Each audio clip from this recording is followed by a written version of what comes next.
Hello everyone, let us discuss Unit 1.4, that is Unit Plans and Annual Plans. Moving ahead, let us first understand the definition of unit and unit planning.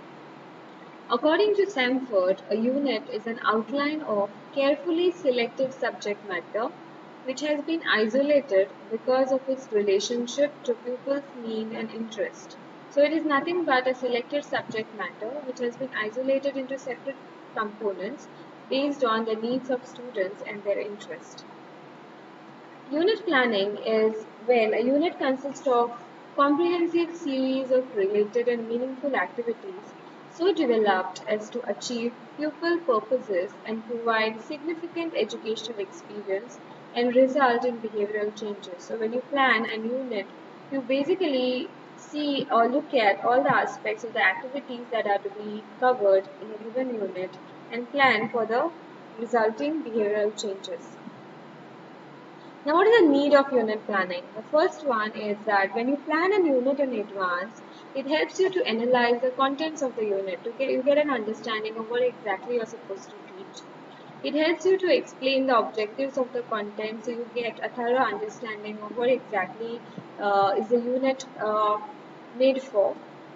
It helps you to understand the core matter and values. So you get an understanding of what exactly the content that you have to transact and the values that are associated with it. It helps you to select the educational activities, teaching aids, and learning experience well in advance because you have gone through the unit well before and you are quite aware of what exactly or what teaching aids would suit the kind of topic that you will deal in a given unit and to decide the direction of evaluation of content from methodology. So you can also decide what kind of evaluation you would go for the content that you are going to teach. Now, what are the criteria for good unit planning? So if I want to carry out unit planning, what are the criteria that I need to take care of? First one is while planning a teaching unit, the following points should be kept in view. First one is needs, capabilities, and interest of the students. Second one is that it should permit the variety of field trips, assignments, demonstrations, and projects. You can think of including all of these to make the teaching and learning activity more interesting.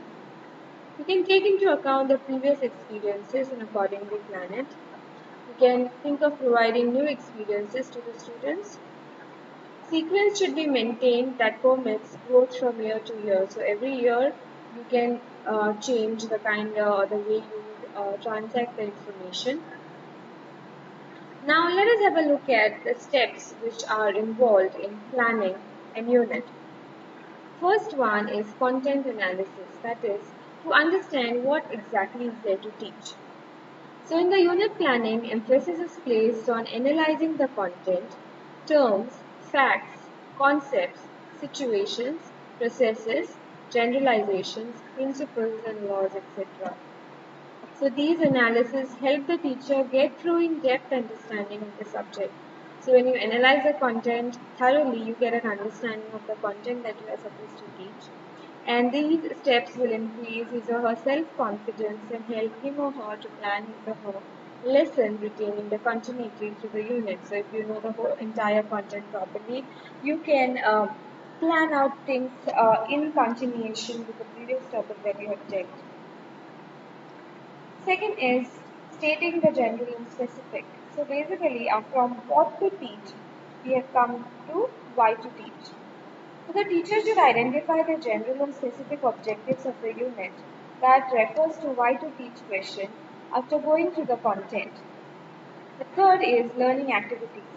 The third step is largely a matter of deciding upon suitable experiences that may be provided for pupils.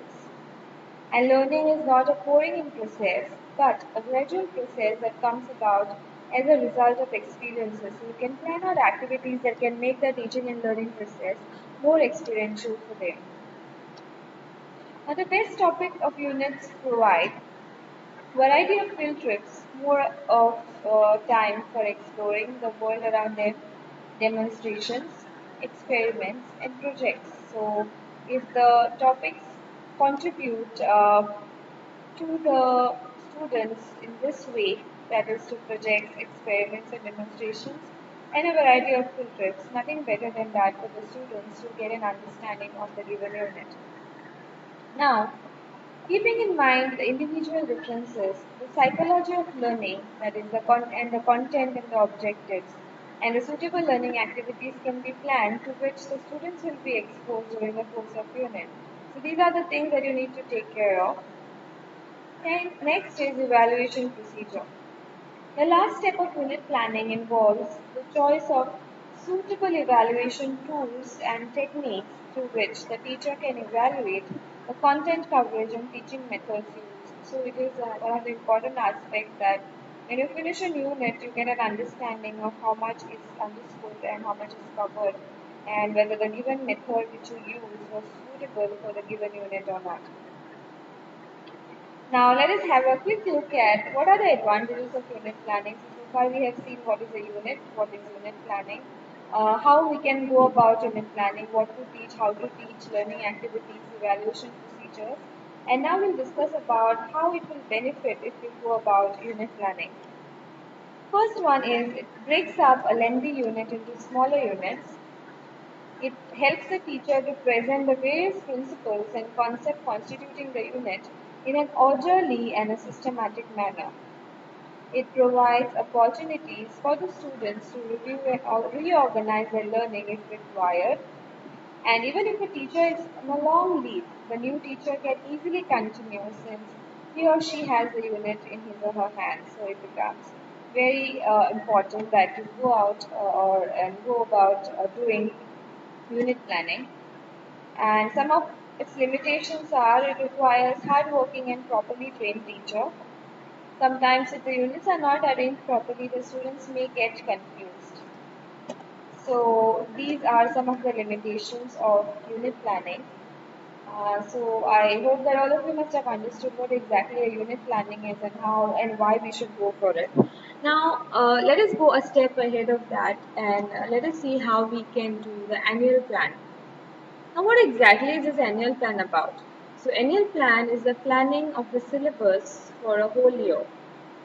So, in the previous topic, we discussed how to plan a unit, but here we are planning the entire syllabus for a whole year. So, why do you think, or what are the objectives of annual planning? The first one is to enable the teacher to divide the number of periods or the lectures that she or he gets according to the scope and difficulty level of unit. So you can allot amount of time that is given to you equally or depending on the kind of topics that each unit covers to enable the teacher to complete the syllabus in specific planned time for the effective teaching. It helps to select suitable teaching aids and to select suitable problems to inculcate specific values.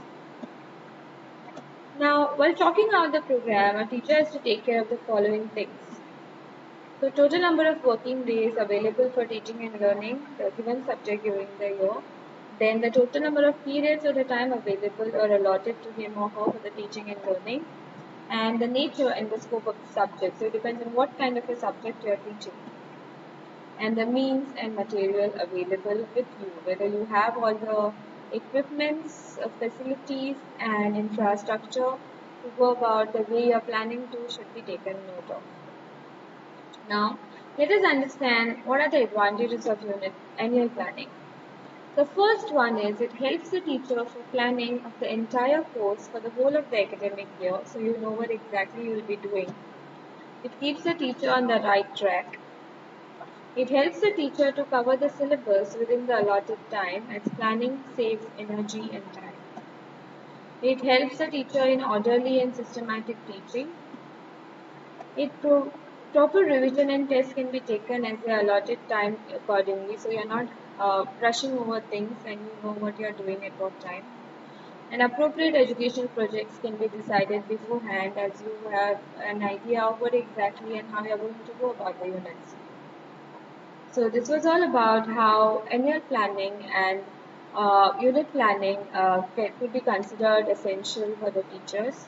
So if you have any queries related to this topic, please feel free to type it in the chat box. Thank you.